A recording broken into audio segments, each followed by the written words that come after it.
चूंकि गोंडी इलाके में जो है ना मीजल्स का जो है ना आउटब्रेक शुरू हो गया है और जिसका इलाज सिर्फ और सिर्फ टीकाकरण है, तो मैं तमाम गोंडी के रहने वाली पब्लिक से, मुंबई की तमाम पब्लिक से हमदर्दाना अपील करता हूँ, मुअद्दबाना अपील करता हूँ कि आप सब लोग आगे बढ़ें और तमाम बच्चे जो टीकाकरण किए हुए हैं उनका पूरा टीकाकरण कराएं, क्योंकि टीकाकरण ही उनसे बचा सकता है और ये सेफ और सुरक्षित है। इसलिए तमाम पब्लिक आगे बढ़ें और तमाम बच्चों को जो है टीकाकरण कराएं।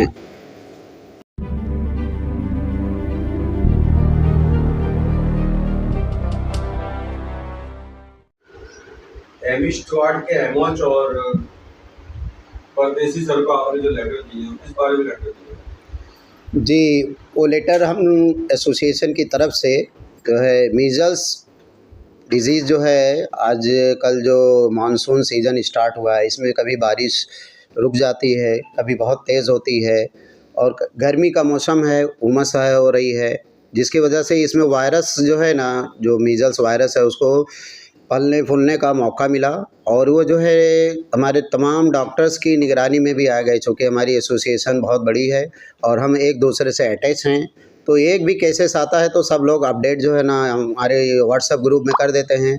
इसकी वजह से हम लोगों को मालूम पड़ने लगा कि जो है ना ये मीजल्स वायरस जो है ना तेज़ी से फैल रहा है। वो जो है रफ़ीक नगर और दूसरे और स्लम्स जो है ना, जहाँ की डेंसिटी जो है आबादी बहुत ज़्यादा है, लोग एक दूसरे से कांटेक्ट में रहते हैं, जिसकी वजह से ये जो वायरस बहुत तेज़ी से बढ़ रहा है। चूँकि ये जो मीजल्स वायरस है, ये आरएनए वायरस है और ये जो है ना ड्रॉपलेट इन्फेक्शन के ज़रिए फैलता है और ये बहुत ही हाईली कंटेजियस है। तो ये बहुत ज़्यादा मिक़दार में एक दूसरे से फैलता है। चूँकि वैक्सीनेशन का जो है कंप्लीट डोज़ जो है ना पब्लिक यहाँ की नहीं ली है, इसकी वजह से ये वायरस जो है और ज़्यादा फैल रहा है। ये वायरस ऐसे लोगों को फैलता है जिनमें विटामिन ए की डिफिशियंसी हो और जिन्होंने वैक्सीनेशन का कोर्स ना किया होगा पूरा, तो वो बहुत तेज़ी से फैलता है। और ये इसके सिम्टम्स जो हैं running nose, sore throat, conjunctivitis, even की जो है ना डायरिया और इंसेफ्लाइटिस से हो करके मौत भी हो जाती है। तो चूँकि ये वायरस तेज़ी से ना फैले और हमारे तमाम डॉक्टर्स, हॉस्पिटल ओनर्स, लैब जितने भी लोग हैं, एवन की कंसल्टेंट, जनरल प्रैक्टिशनर, हम लोगों ने सबको डिसाइड किया कि इनको फिज़िकल लेटर प्लस जो है ना सोशल मीडिया के थ्रू इनको लेटर दे करके अवेयरनेस कराया जाए कि ये ज़्यादा से ज़्यादा केसेस डिटेक्ट हों। फिर हम जो है एमओएच वार्ड के जो हमारे एमओएच हैं, हमारे जो दूसरा हेल्थ डिपार्टमेंट है, उसको हम लोग जो है सूचित करें ताकि ज़्यादा से ज़्यादा इम्यूनाइज कर करके लोगों को जो है ना इसका ट्रीटमेंट कर दिया जाए और ये बीमारी जैसे ही उभर रही है इसको फ़ौरन दबा दिया जाए ताकि ये तेज़ी से ना फैले। जैसे कि बोला जाता है कि वायरल इन्फेक्शन है ये, तो ये कितने साल के बच्चों की उम्र में होता है? ये 6 मंथ से लेकर करके अभी आजकल तो एडल्ट में भी होने लगा है, क्योंकि जो है ना लोगों में इम्यूनिटी का कम हो रहता है। दूसरे जो भी पर्सन या बच्चे जिनमें विटामिन ए की डिफिशियंसी ज़्यादा है, वो हाईली सस्पेक्टेबल हैं कि उनको ये वायरस जल्दी से फैल जाता है और उनको पकड़ लेता है। इसका इंक्यूबेशन पीरियड जो है ना 7 से 14 दिन का रहता है।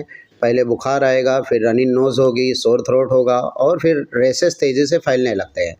तो जितने भी हम जो है हमारी में एसोसिएशन, हमारे तमाम डॉक्टर्स सबसे अपील कर रहे हैं कि जैसे ही बच्चे को कोई रैशेस हो तो वो पहले अपने करीबी डॉक्टर से कांटेक्ट करे। वो डॉक्टर जो है ना बीएमसी एमईस्ट वार्ड को जो है इन्फॉर्म करेगा और उसको फ़ौरन तिब्बी इमदाद फराहम की जाएगी और साथ ही साथ इम्यूनाइजेशन का उसको डोज दिया जाएगा।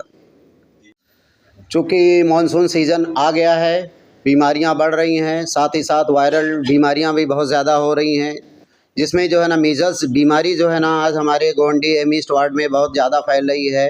डेंसिटी ज़्यादा होने की वजह से आज ईओ में हमारी एसोसिएशन ने लेटर डाला है ये एमईस्ट वार्ड को भी और डब्ल्यूएचओ को भी कि ताकि ज़्यादा से ज़्यादा बच्चों को इम्यूनाइजेशन करके उनको जो है ना ये बीमारी आने वाली जो है मीजल्स बीमारी जो है ना उससे बचाव किया जाए। तो मैं तमाम डॉक्टर्स, तमाम hospital directors, lab owner, general practitioner सबसे हमारी यूएमए की अपील है कि वो आगे बढ़ें और तमाम बच्चों को जो है इम्यूनाइजेशन के लिए प्रेरित करें ताकि जो है ज़्यादा से ज़्यादा इम्यूनाइजेशन दिया जाए और बच्चे जो है ना ज़्यादा से ज़्यादा इम्यूनाइजेशन लेकर के इस बीमारी पे कंट्रोल करें। और साथ ही साथ मैं ये भी अपील करूँगा पेरेंट्स से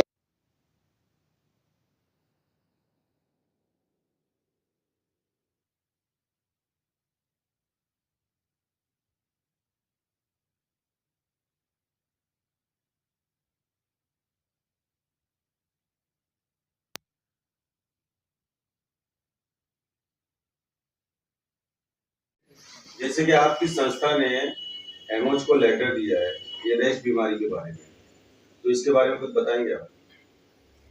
हमारी संस्था ने लेटर ये दिया है कि जैसे 2022 में ये बीमारी बहुत ज़ोरों शोर पे फैली थी और जानलेवा है जैसा बताया जाता है, और इसकी लपेट में बहुत सारे बच्चे आ गए थे। तो अभी 2024 चल रहा है जिसमें भी 1-2 केसेस आए हैं सामने। तो वो पुराने हालात ना होएं, उनको पहले से कंट्रोल किया जा सके। तो हम बीएमसी को एमओएच को लेटर दिए ताकि वो उसके ऊपर जो नेबुलाइजेशन है, जो ऊपर एक्शन लेना है वो कर सकें। और उसका लेटर हम लोगों ने डब्ल्यूएचओ को भी दिया है और अपने सारे डॉक्टरों को जो यूमे के मेंबर हैं उनको लेटर दिया है कि अगर आपके पास इस तरह के कोई भी सिम्टम दिखते हैं तो आप एमओएच को इन्फॉर्म करें या हमारी संस्था को इन्फॉर्म करें, ताकि इस पे पुरानी नौबत ना आने पाए जो पुराने दौर में हो चुका है 2022 में। और लेटर देने का यही मकसद था हमारा। जैसे कि अपना गोल्डी सलम इलाका है, बराबर जी। यहाँ पे देखो तो टीबी की बीमारी, दमे की बीमारी आम है, और उसमें अभी इसमें जो बीमारी है उसमें पूरा 9 महीने में पहला, 16 महीने में दूसरा डोज लगाना पड़ता है। अगर यहाँ की जनता से आप डोज के बारे में क्या अपील करेंगे, टीके के बारे में? डोज के बारे में अपील ये करेंगे कि पहले तो 9 महीना, उसके बाद 16 महीने पे लगाना है। अगर किसी वजह से छूट जाता है वो, तो जब जागे जब सवेरा, मतलब वो तब से भी स्टार्ट कर सकते हैं। और ये डोज ये जो है एक तरह का मतलब प्रिकॉशन है। आप अगर ये डोज लिए हैं तो आप कोई बीमारी से बच सकते हैं। तो जनता से यही अपील है कि ज़्यादा से ज़्यादा इम्यूनाइजेशन डोज लगवाएं ताकि ये होने से पहले आप एहतियात कर लें, आप बीमारी से बच सकें। अच्छा शादाब साहब, बताएंगे आप हेमिस्टवाड़ी के एआरएमओ हैं और ये जो बीमारी चली है उसके बारे में बताएंगे कि क्या कैसे क्या चल रहा है? अमूमन ये 6 महीने से लेके किसी भी उम्र के तक हो सकता है। ऐसा ज़रूरी नहीं कि सिर्फ बच्चों को, बड़े में भी हो सकता है। शुरुआत में पहले बुखार से चालू होता है, ये पहले हाई ग्रेड फीवर आता है, पहले दूसरे दिन तो इतना रैश नहीं, लेकिन तीसरे दिन से थोड़ा रैश आना थोड़ा हल्का-हल्का चालू होता है। अगर आपको ऐसा कोई भी अगर फीवर, रैश, अगर कोई भी डॉक्टर्स के पास जाता है, आपको कोई भी अगर ऐसे पेशेंट्स मिलते हैं, तो मेरी आप लोग से अपील है कि उसको जल्दी से जल्दी विटामिन ए का डोज़ दिया जाए और उसकी रिपोर्टिंग ऊपर तक किया जाए। और बच्चे लोग में स्पेशली हमारे इधर के बच्चे लोग सब टीका ले लेते हैं और ऑलमोस्ट 90% बच्चे लोग टीका ले लेते हैं, ये सारे टीके। लेकिन जो 10% बच्चे लोग, उन लोग अभी भी टीका नहीं ले रहे हैं। कुछ भी उनका रीज़न्स होता है, फैमिली रीज़न, फैमिली इशू है, कुछ भी रीज़न की वजह से वो टीका नहीं ले पाते। तो मेरी उनसे, और वो 10% लोग की वजह से ही आउटब्रेक आता है मीज़ल्स का। तो मेरी इनसे अपील यही है कि आप जो नहीं ले रहे वो सबसे पहले जाके टीकाकरण कराएं, क्योंकि अगर टीका लेंगे तो आप बीमारी से काफ़ी हद तक महफूज हो जाएंगे। और अगर इन केस अगर बीमारी होती भी है तो उसका कॉम्प्लिकेशन होना, उतनी तीव्रता से बीमारी नहीं होगी, उसमें बचने के चांस, यानी डेथ रेट काफ़ी कम हो जाएगा। और ये बीमारी में डेथ रेट काफ़ी ज़्यादा है, हाई मोर्टेलिटी रेट है। तो आप सबसे रिक्वेस्ट है कि बच्चों को अपना वैक्सीनेशन दें।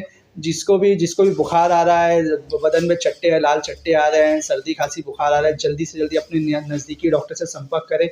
अब या तो बीएमसी में बहुत सारे हॉस्पिटल अपने नियर बाय बीएमसी के, वहाँ पे जाके दिखाएं और टीकाकरण पूरा करें।